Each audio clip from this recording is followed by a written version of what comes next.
경영학이라는 게 있지요.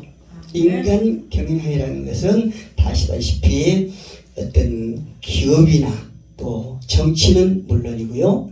인간의 모든 생활이 결국 인간을 어떻게 다스리나 하는 것에 달려있다는 거죠. 아멘.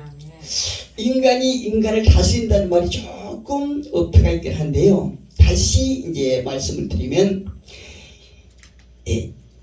어떤 기업이나 정치에서도 인간과 인간의 관계가 잘 맺어져야 거기서 수확이 난다는 겁니다. 아멘. 그렇잖아요. 그래서 대기업 같은 데는 이런 보면은 어떤 인력 관리를 하고 그 인력 속에서 가진 재능과 아이디어를 어떻게 효율적으로 잘 활용을 하느냐에 따라서 기업이 번창하고 개인의 유익이 나타나는 것이죠. 아멘. 예, 그래서 이제 그 가진 재능을 잘 효율하기 위해서 대기업에서도 그거에 대해서 이제 하는 것이 아주 대단히 중요하다고 할 수 있습니다. 그런데 우리 인간 사회에서만 인간 경영학이 있는 것이 아니고 하나님께서도 이 우주 만물을 향해서 경영학을 하신다고 볼 수 있어요. 아멘. 그래서 무엇이냐면 하나님의 방법대로 인간들을 다스리시고 또 인간들에게 주신 각자의 달란트대로 하나님께서 그 달란트를 활용하셔서 하나님 나라를 세워간다는 거죠. 아멘. 그런데 그 하나님의 나라를 세워가는 과정 속에서 어떤 특별하게 한 사람만 사용한 것이 아니고 5달란트 가진 자와 1달란트 가진 자를 연합시켜서 각자의 유익이 되고 또 하나님 나라가 성장하며 특별히 하나님을 알지 못하는 이방 세계에 복음을 전하는 그 경영학을 하신다는 사실이에요. 아멘. 할렐루야. 아멘. 예, 그 속에서 오늘 또 우리가 예배를 시작하면서 각자에게 주신 재능대로 어떤 분에게는 그 찬양의 재능을 주셨고 또 어떤 누구에게는 말씀을 선포하는 재능을 주셨고 또 어떤 이들에게는 악기를 다스리는 재능을 주셨고 이 각자 재능이 어떤 것이 낫냐 어떤 분야가 낫냐 이건 아니잖아요.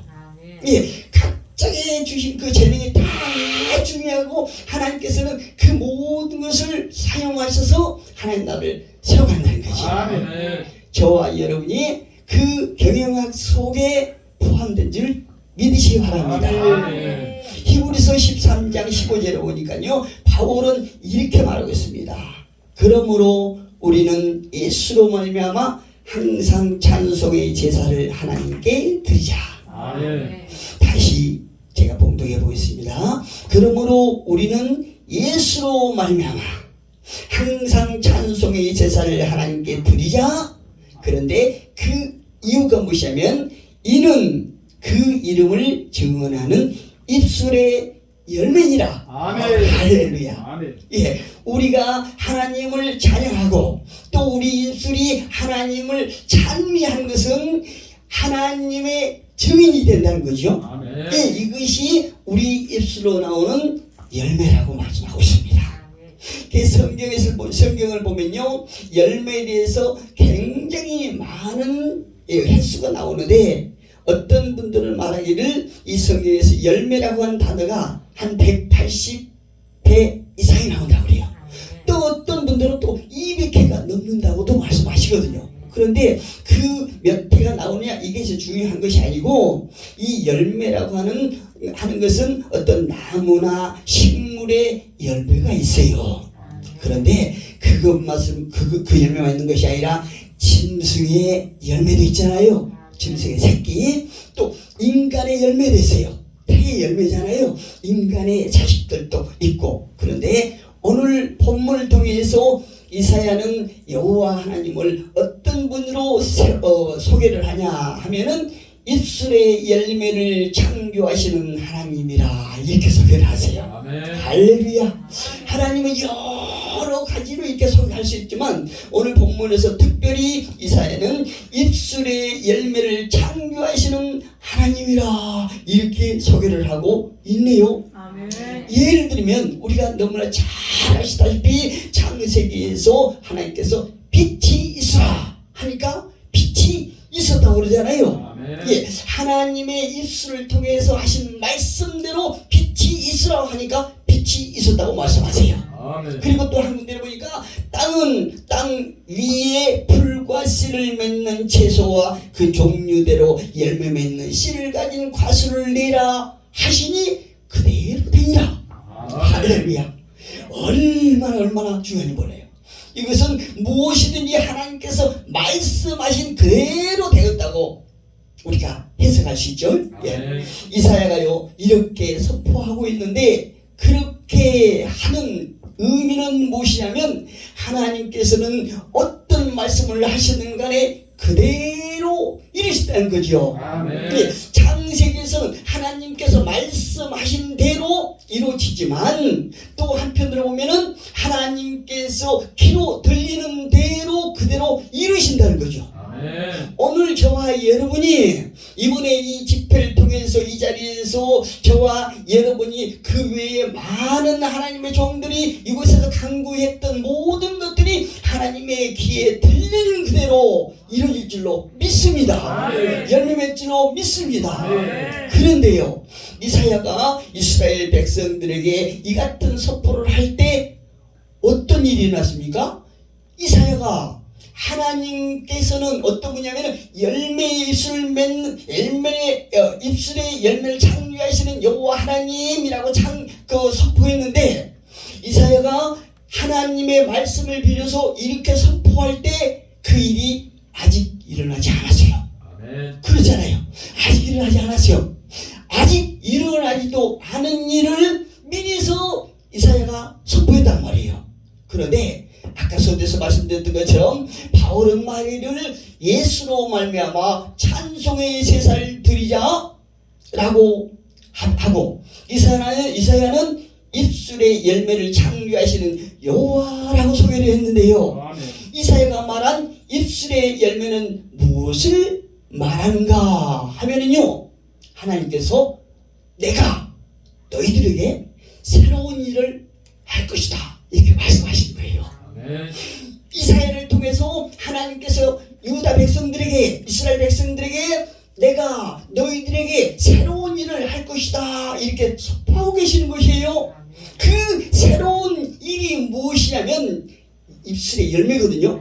그런데 그 입술의 열매가 무엇이냐면은 너희에게 평강을 줄 것이다. 할렐루야. 사실 여기서 이 중에서는 이제 우리가 이렇게 살아가는데 그렇게 불편함이 없는 어떤 물질도 소유하신 분들도 계실 것이고 아니면 또 좀 어렵게 지내신 분들 계시고 그런 여러 가지 이제 분리의 그 하나님의 종들이 계시겠지만 사실 우리가요 세상을 살아오다 보면 물질이 분명히 필요해요.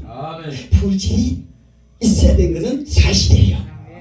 목회하든 안 하든 우리가 삶을 살아가는데 분명히 물질이 필요한데 그런데 우리가 정말 필요한 것은 평강이라고 확신합니다.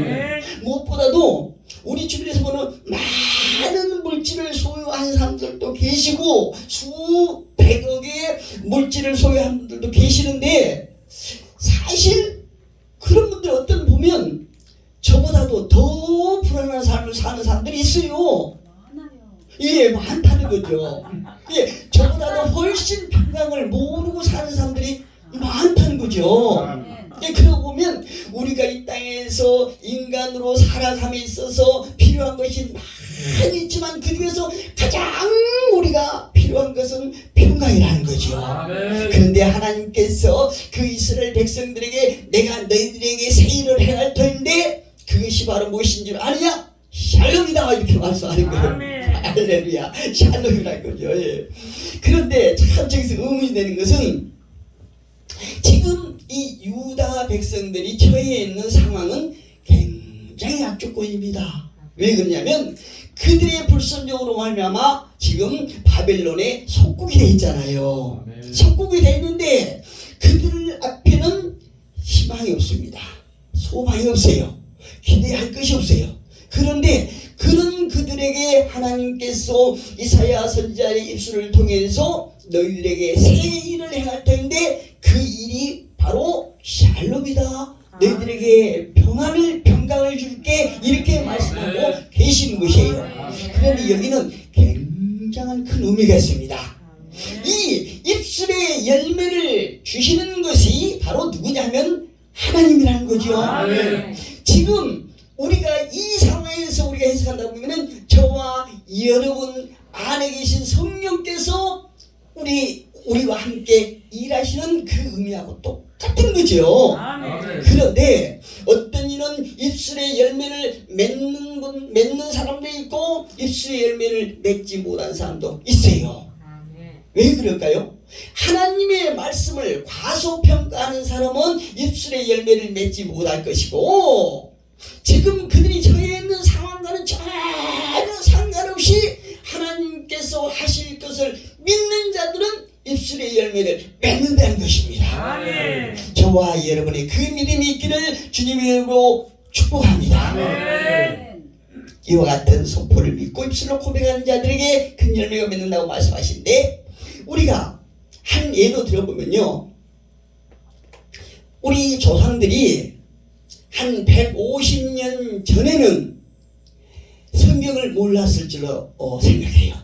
우리 기독교가 우리나라에 들어온 지가 한 140년 좀 됐지요. 그러니까 140년 전에 150년 전에는 성경을 몰랐을 거라고 저는 짐작해 봅니다.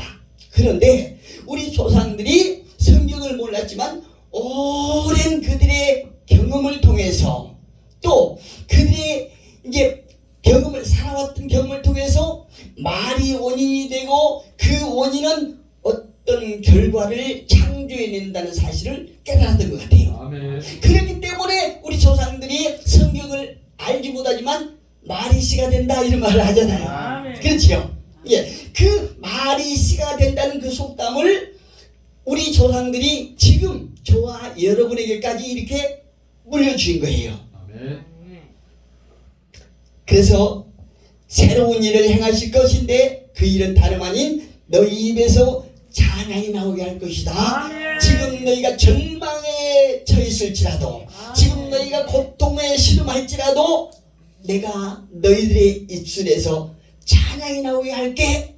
그리고 나는 너희들의 입술에서 나오는 그 찬미의 제사를 받을 것이다. 이렇게 하나님은 말씀하고 계시는 것이에요. 아멘. 즉 너희들이 지금은 포로의 신분이지만 이제 앞으로는 다시 거룩한 신분으로 회복될 것이다. 이렇게 약속하시는 것입니다. 아멘. 미국의 헤럴드 셔먼은요, 이 작곡가거든요. 그런데 그 사람 책을 보면 바꿔볼 만한 인생이라고 하는 책을 제가 한번 읽어본 적이 있어요. 그런데 이 바꿔볼 만한 인생이라고 하는 책에 보니까 이런 내용이 있습니다. 불행을 당했음에도 불구하고 성공한 사람들은 긍정적인 말로써 운명을 좋은 방향으로 바꾼다. 아멘. 할렐루야. 그러니까 우리의 입술에서 나오는 그 말이 얼마나 중요합니까? 아멘. 사람은요 누구나 다 밭을 하나씩 갖고 있어요. 우리 양 목사님이나 우리 유재상 회장님이나 다 밭은 하나씩 다 갖고 있어요. 저도 갖고 있어요. 이 중에서 밭 안 갖고 계신 분은 한 분도 안 계세요. 다 밭을 갖고 계시는데 이제 그 밭은 그 사람이 무슨 말을 하든지 자신의 밭에 씨를 다 심으면서 사는 거예요. 매일매일 자기 입에서 나온 말의 씨를 자기가 가지고 있는 마음의 밭에 씨를 뿌리는 거거든요. 그런데 그 말의 씨가 어떤 것이냐에 따라서 그대로 열매를 건넌 거죠. 그래서 갈라디아서도 보면은 사도 바울이 말하기를 심는 대로 거두리라 말하고 있어요. 제가 농사를 지금 한 4년째 짓고 있거든요. 근데 저도 이제 시골에서 태어났는데 사실 어떤 농사에 대해서 잘 몰라요. 근데 여기서 이제 살면서 목회를 하면서 어떤 목사님이 땅을 한 80평을 주셨어요. 그래서 그거를 한 올해 4년째 하는데 올해는 밭을 좀 더 많이 주셨어요. 그냥 100평 하는 거예요. 그런데 거기다가 그냥 뭐 채소도 심고 땅콩도 심고 쑥갓도 심고 걸고는 많이 심었어요. 많이 심고 이제 고구마 심을 때는 이제 고구마 심을 텐데 이제 며칠 전에는 웅덩이를 거의 파서 거기다 퇴비를 잔뜩 주고 이제 또 옥수수를 심고 호박씨를 심었어요. 근데 제가 그 호박씨를 심으면서 야 이거 잘못하면 포도가 나오겠네? 이렇게 생각했습니까? 아니죠. 호박씨를 심으면 당연히 천지개벽이 일어나도 호박 싹이 나올 줄 확신하는 거예요. 옥수수 씨를 심으면서 혹시 여기서 고추가 나올까? 이런 생각을 초도 안 하잖아요. 예, 저는 농사를 한 4년째 지으면서 이 성경에 예수님께서 하신 말씀의 깊이를 굉장히 많이 깨달았어요. 얼마나 예수님께서 이 열매에 대해서 채소에 대해서 농사에 대해서 농부에 대해서 말씀하신 그 구구절절이가 얼마나 가슴에 와서 닿고 진리라는 것을 계속해서 깨닫는 거예요. 또 한 가지 깨달은 것은 씨를 뿌리고 모종을 하면서 이렇게 모종을 해놓고 끝나는 것이 아니라 계속 풀을 뽑고 거름을 주고 물을 주고 하려면 참 힘들더라고요. 예, 그게 관리하는데 참 힘들어요. 어떨 때는 막 모기가 그렇게 막 오직 모기가 많으니까 우리 임 목사님 밭에 오지도 않아요. 제가 딱 갔다가 다듬으면 그걸로 반찬만 해서 저한테 주는 거예요. 모기가 그렇게 많은데 시편에도 그렇고 예수께서 말씀하시잖아요. 씨를 뿌릴 때는 눈물로 뿌리지만 거둘 때는 기쁨으로 나오잖아요. 이야, 그 어렵게 씨를 뿌리고 모종을 해서 그 잎사귀가 푸르푸르 사람들 보면요 한 번씩 밭에 딱 가서 보면 새파라면 너무너무 좋아요. 이야, 그 기분이 여기서 체험해본 분들도 다 계시잖아요. 얼마나 좋은지 몰라요. 매번 밭에 가고 싶어요. 매번. 근데 또 과실을 수확을 맺을 때는 더 기분이 좋아요. 제가 치아가 나빠서 많이는 못 먹지만 여러 가지 못 먹지만 그 열매 맺는 것만 보아도 정말 기분 좋습니다. 예, 이렇게 하나님께서는 성경 말씀을 통해서 우리의 말이 씨가 된다 하는데 우리 각자 내 입에서 나오는 씨가 내 마음밭에 뿌려져서 심겨져서 싹을 피우고 꽃을 피우고 열매를 맺는데 그 열매를 다 내가 담는다는 거예요. 아멘. 내가 거둔다는 것입니다. 예, 그러니까 내가 하는 말이 얼마나 중요한 것을 새삼 깨닫게 됩니다. 아멘. 특히 말이 씨가 된다는 것은 창조에 올리잖아요. 그래 특히 성도들에게는 말과 기도는 세상을 그 어떤 것보다도 자신의 인생과 신앙을 바꾸는 중요한 영적 도구가 된다는 거죠. 아멘. 무엇이요? 말이. 우리의 말이 특별히 우리 믿음의 성도들은 내 입에서 나온 그 말이 내 신앙을 바꾸고 내 인생을 바꾸는 영적 도구라고 그러니까 아멘. 그게 얼마나 중요한 말입니까? 그래서 말이 참 중요하다는 건 저는 사실 여러분들이 저를 보았을 적에 제가 어려서 착하게 자랐을 것 같아요? 불량아처럼 자랐을 것 같아요? 착하게 자랐을 것 같아요? 저도 목회를 하면서 나라는 존재가 어떻게 평가할 수 있을까? 제 나름대로 진실하게 이렇게 한 번씩 물어봐요. 그러면 제가 어떻게 결단하냐면 그래 나도 좀 괜찮은 사람이야 이렇게 평가를 하거든요. 왜? 내가 긍정적인 사고를 가졌다고 생각하는 것은 내가 인생을 살아오면서 오래는 살지 않았지만 내 인생 가운데 굽이 파도가 굉장히 많았거든요. 그런데 그 파도 속에서도 한 번도 좌절해보지 아니하고 어떻게처럼 일어나고 그랬거든요. 한 번도 내 인생이 이것으로 파멸된다 이런 생각 해보지 않았기 때문에 그래서 저는 내라는 존재가 그래도 긍정적인 사람이구나 이렇게 생각을 했어요. 그런데요, 참 제가 저를 몰랐던 게 어쩌다 한번 어떤 문제 앞에 딱 들었으면 저도 모르게 제 입에서 부정적인 말이 팍팍 나요. 그러면서 제가 다시 한번 저를 딱 짚어보게, 나는 긍정적인 사람이 아니고 부정적인 그 무엇인가 내 심령 밑바닥에 쫙 깔려있구나. 그거를 내가 짐작을 한 거예요. 그렇다면 제가 심리학을 공부했으니까 그렇다면 제 밑바닥에 있는 내 심령 가장 밑바닥에 있는 그 부정적인 사고는 어디서 생겼을까? 어린 시절이죠. 제 어린 시절 간단하게 말씀드리자면 저는 사남 3녀 중에 막내인데요. 제 밑으로 여자 동생이 혼자 있었어요. 근데 내 위에 형들은 누나들은 다 컸고 내 밑에 여동생은 아주 어렸고, 그러니까 어머님이 아버지 돌아가신 뒤로 어머님이 어떤 상황인지 모르겠지만 자꾸 저를 두드려 팼어요. 옷을 다 끊고 얼마나 저를 때리지 몰라요. 꼬집고 제가 어렸을 적에. 그런데 그 어머님이 저를 그렇게 굿하고 꼬집을 때 저에게 긍정적인 말을 했을까요? 부정적인 말을 했겠지요. 저도 기억이 나지 않는 그 어머니의 부정적인 말이 제 심령 밑바닥에 딱 자리 잡고 있는 거예요. 이 밑바닥에 자리 잡은 부정적인 그 사고는 오직 성령님의 도우심으로 저의 노력으로 그를 걷어낼 수 있다는 거예요. 그래서 우리 심령 밑바닥에서 긍정적인 성령님이 도와주시는 그 긍정적인 사고로 인하여 내 입술을 통해서 나온 말이 우리는 늘 부정적인 말이 아니라 긍정적인 말을 할 때 내 인생과 내 신앙이 달라진다는 사실을 우리 모두가 기억하셨으면 참 좋겠습니다.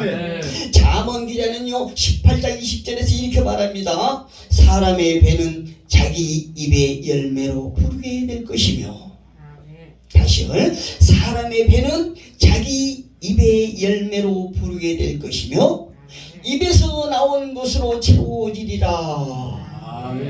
제가 보는 성경은 킹 제임스 성경에서 이렇게 해석했더라고요. 사람의 배는, 그러니까 내가 내 입에서 나온 것으로 내 배가 채워줄 수도 있고 내 배가 굶주려줄 수도 있고 이렇게 된다는 것이에요.